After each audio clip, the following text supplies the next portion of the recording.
Assalamualaikum warahmatullahi wabarakatuh.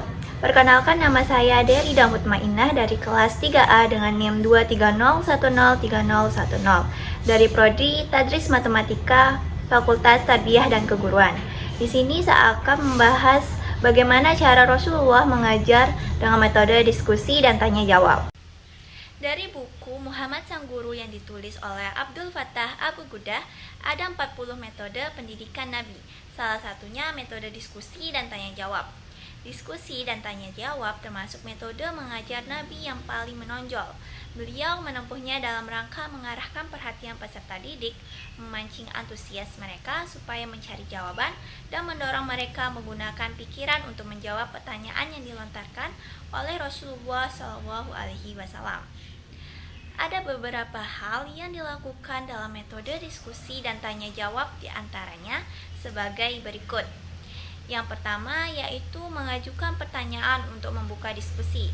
Beliau sering bertanya kepada para sahabat atau pengikutnya mengenai pemahaman mereka, atau bahkan langsung mengajukan pertanyaan yang dapat merangsang pikiran mereka untuk berpikir lebih dalam tentang masalah tertentu. Rasulullah tidak hanya memberikan jawaban langsung, tetapi seringkali membiarkan orang lain berpartisipasi dengan memberikan pandangan atau pemikiran mereka terlebih dahulu. Hal ini memungkinkan orang yang mendengarkan untuk aktif berpikir dan berperan dalam diskusi, serta membantu mereka mengembangkan pemahaman yang lebih mendalam tentang topik yang dibicarakan. Yang kedua yaitu menggunakan perumpamaan. Dalam menjelaskan konsep-konsep yang sulit dipahami, Rasulullah menggunakan perumpamaan atau analog. Rasulullah memberikan pemahaman yang sangat mudah dipahami dan dekat dengan kehidupan sehari-hari, sehingga orang lain bisa mudah memahami atau menyerap makna yang ingin beliau sampaikan, yang disampaikan oleh Rasulullah SAW. Perumpamaan ini menjadi alat yang efektif untuk menjelaskan ajaran-ajaran Islam, baik yang berhubungan dengan masalah agama maupun sosial, dengan cara yang dapat dimengerti oleh orang dari berbagai latar belakang. Contoh perumpamaan yaitu ketika Rasulullah SAW menjelaskan tentang iman kepada para sahabat. Beliau berkata, "Iman itu seperti pohon yang baik, yang akarnya kokoh dan cabangnya menjulang tinggi ke langit." Perumpamaan ini menunjukkan bahwa seseorang yang beriman, akarnya adalah tauhid dan cabangnya adalah amal perbuatan yang baik yang terus mengarah ke langit.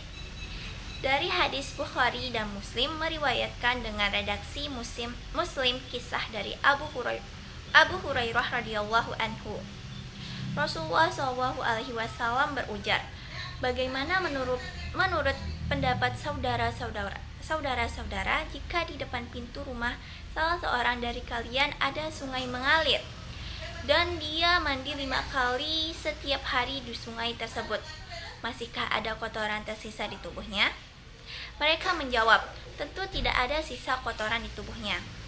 Demikianlah perumpamaan orang yang melakukan salat 5 waktu dengan salat itu.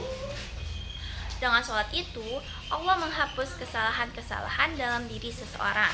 Jelas Nabi Muhammad SAW. Yang ketiga yaitu memberikan ruang untuk berpendapat.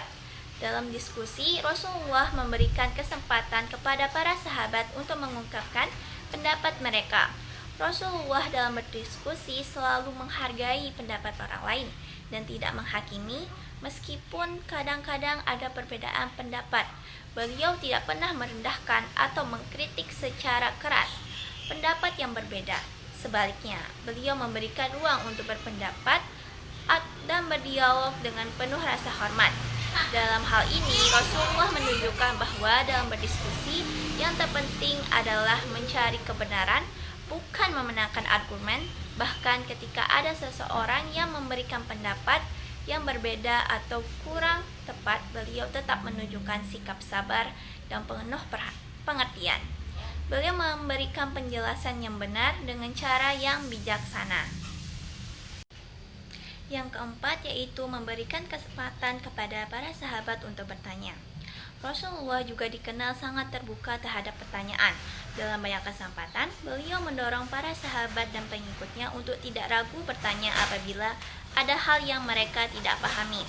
Hal ini menunjukkan bahwa proses belajar dalam Islam adalah interaktif, di mana setiap orang diberikan kesempatan untuk bertanya dan mendapatkan penjelasan yang lebih jelas dan mendalam dari Rasulullah SAW.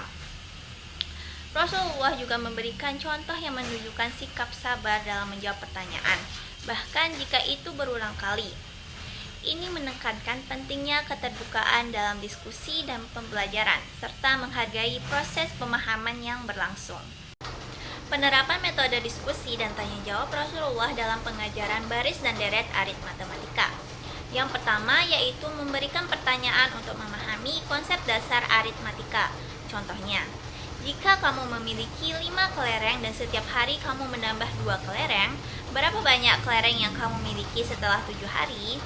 Pertanyaan ini bertujuan merangsang siswa untuk berpikir tentang pola penjumlahan yang merupakan konsep dasar barisan aritmatika. Yang kedua yaitu mengembangkan diskusi yang interaktif setelah pertanyaan awal. Guru dapat mengarahkan diskusi. Apa yang kalian perhatikan dari pola jumlah kelereng tersebut? Dan bagaimana cara dapat mengetahui jumlah kelereng pada hari ke-7 tanpa menghitung satu-satu. Diskusi ini dapat melibatkan siswa untuk memahami rumus baris dan deret aritmatika yang diawali dengan guru memberikan penjelasan tentang apa itu baris dan deret dan rumus dari aritmatika, yang dimana baris aritmatika adalah suatu susunan bilangan yang memiliki pola perbedaan tetap atau konstan antara dua suku yang berurutan. Perbedaan ini disebut beda atau selisih, dilambangkan dengan huruf B. Dan rumusnya yaitu UN sama dengan A plus N-1 dikali B, yang dimana UN adalah suku ke N, A adalah suku pertama, B menjadi pembeda, dan N adalah nomor suku. Dan deret aritmatika adalah penjumlahan dari suku pertama pada baris aritmatika hingga suku tertentu. Rumusnya adalah Sn sama dengan N/2 dikali 2A plus N-1 kali B. Jadi rumus yang tepat untuk menjawab soal tersebut yaitu menggunakan rumus baris aritmatika. Nah, U7 sama dengan 5 plus 7 min 1 kali 2 sama dengan 17 kelereng. Yang ketiga, memberikan analogi yang relevan dengan kehidupan sehari-hari, yaitu bayangkan kamu menabung uang 1.000 setiap hari dan setiap minggu ayahmu menambah 5.000. Bagaimana kamu menghitung total tabunganmu selama sebulan? Pertanyaan di atas dapat menggunakan rumus deret aritmatika. Langkah penyelesaiannya yaitu diketahui A sama dengan 1.000, N sama dengan 30 hari, B sama dengan 1.000, dan uang tambahan yaitu 5.000 dikali 4 sama dengan 20.000. Ditanya yaitu total tabungan dalam sebulan. Dan jawabannya adalah, pertama kita cari UN-nya terlebih dahulu, yaitu dengan rumus A plus N-1 kali B. Sama dengan 1.000 ditambah 30 min 1 dikali 1.000 menghasilkan 30.000. Dan dilanjutkan mencari deretnya atau Sn. N/2 dikali A plus UN sama dengan 30/2 dikali 1.000 tambah 30.000 menghasilkan 465.000. Jadi total tabungan selama sebulan adalah 465.000 ditambah 20.000 menghasilkan 485.000. Yang keempat yaitu memberikan tantangan untuk menguji pemahaman. Guru dapat memberikan soal tambahan untuk memfasilitasi diskusi kelompok. Dan siswa didorong untuk berdiskusi dengan teman sekelompok dan mencari solusi bersama. Metode diskusi dan tanya jawab yang diajarkan Rasulullah SAW merupakan pendekatan pembelajaran yang interaktif, menghargai pendapat, penuh hikmah, dan menekankan nilai-nilai moral. Metode ini tidak hanya menyampaikan ilmu secara langsung, tetapi juga mendorong peserta untuk aktif berpikir, memahami konsep secara mendalam, dan menerapkan ajaran dalam kehidupan sehari-hari. Dengan perumpamaan, analogi, dan sikap sabar, Rasulullah mampu membuat pembelajarannya relevan, menyentuh hati, dan mudah dipahami semua kalangan. Dalam konteks matematika, metode ini dapat diterapkan untuk mengajarkan konsep-konsep abstrak seperti baris dan deret aritmatika dengan cara melibatkan siswa secara aktif dalam memahami dan mempraktikkannya.